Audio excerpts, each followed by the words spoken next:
assunto é dinheiro. Com Luiz Gustavo Medina.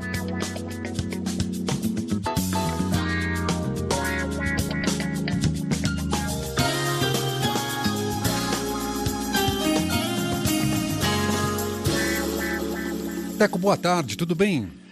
Oi, Fernando, boa tarde aos ouvintes, tudo bem e você? Tudo bem. Um estudo do IBVAR, que é o Instituto Brasileiro de Executivos de Varejo, e da FIA Business School, revela que as plataformas online de jogos, as bets, Teco, são a principal causa das dívidas dos brasileiros.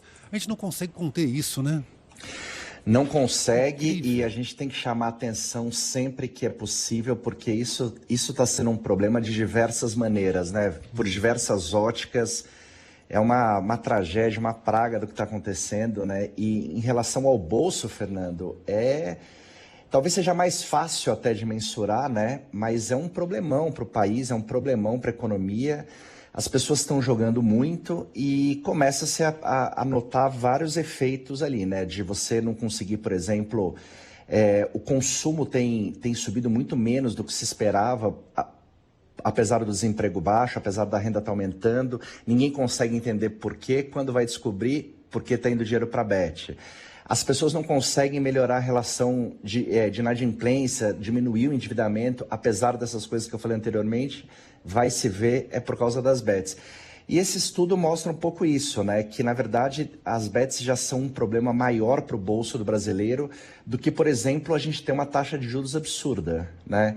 Uma taxa de juros absurda na Selic, mas quando a gente fala de cartão de crédito, de cheque especial, estamos falando de coisas de 3 dígitos, né? Então, mesmo o cara pagando um juro absurdo do cartão de crédito, do cheque especial, mesmo as pessoas se desorganizando e tendo um monte de parcela para pagar, o que tem mais atrapalhado é a pessoa que está jogando, né? Esse dinheiro do jogo é que está fazendo um estrago maior no bolso da família e do brasileiro hoje. E aí são sempre os mais vulneráveis, as famílias financeiramente mais vulneráveis, que sofrem o maior impacto. Acho que tem um pouco a ver, né, Fernando? Assim, primeiro que, evidentemente, quando você tem menos renda disponível, não dá para você abrir mão de nada. Imagina você abrir mão disso para jogar, né?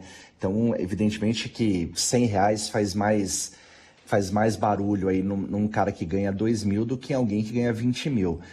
Mas eu acho que tem uma questão aqui que isso aqui é meio empírico que eu vou falar. Não sei se você conhece pessoas que jogam, né?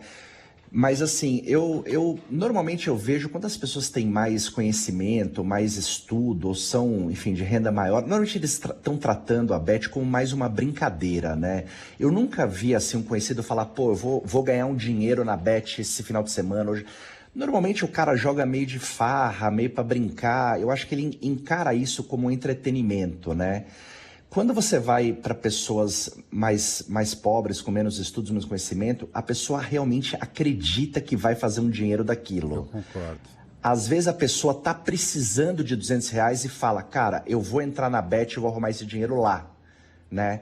E aí, quando você precisa de R$200 e entra na Bet para arrumar um dinheiro lá e você perde 100, você está precisando de R$300. E esse cara joga de novo, e joga de novo, e joga de novo, né?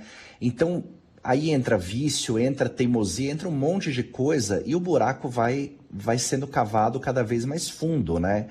E acho que essa é uma coisa que a gente precisa arrumar um jeito de mudar a cabeça do brasileiro, dele entender que isso, se não for tratado como um lazer, como um entretenimento, como uma grande brincadeira, ele tá lascado, porque ele não vai ganhar dinheiro com isso em hipótese alguma, né? Assim, é mesmo assim, um exemplo meio tosco, mas é a mesma aquela ideia de você ir no cassino, né? Você entra no cassino com R$50, $50, né? Dólares, né? Porque não pode ir aqui, mas ninguém entra com aquilo dizendo, pô, eu vou ganhar uma grana do cassino. Você não tem a menor esperança de que isso vai acontecer. Você entra para brincar, para ver como é que é. Eventualmente, um em cada muitos de fato ganha, né? Entra com $50, sai com 200, 300, mas ninguém entra, em princípio, no cassino e fala, cara, hoje eu vou enriquecer, né?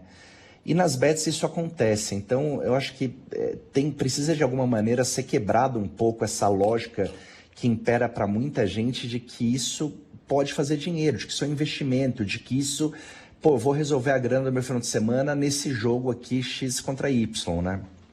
E tem vários exemplos no mundo, né, sobre ações que minimizaram isso. Aqui no Brasil a gente já tentou, já teve regulamentação, tentativa de limitar, não colocar o dinheiro lá no cartão do cidadão, etc e tal.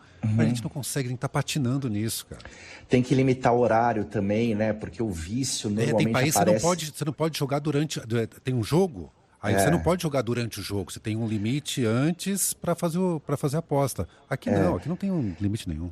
Então, tem que se cercar, né, Fernando? Assim, eu imagino que deva ter gente estudando esse assunto seriamente, e esse pessoal tem que se reunir, elaborar uma proposta do tipo, olha, mesmo que pareça absurdo, isso aqui só vai funcionar minimamente de forma razoável no Brasil se a gente fizer A, B, C, D, E, porque senão isso é um problema que a gente está criando para nós mesmos de novo, né, em diversas frentes, né?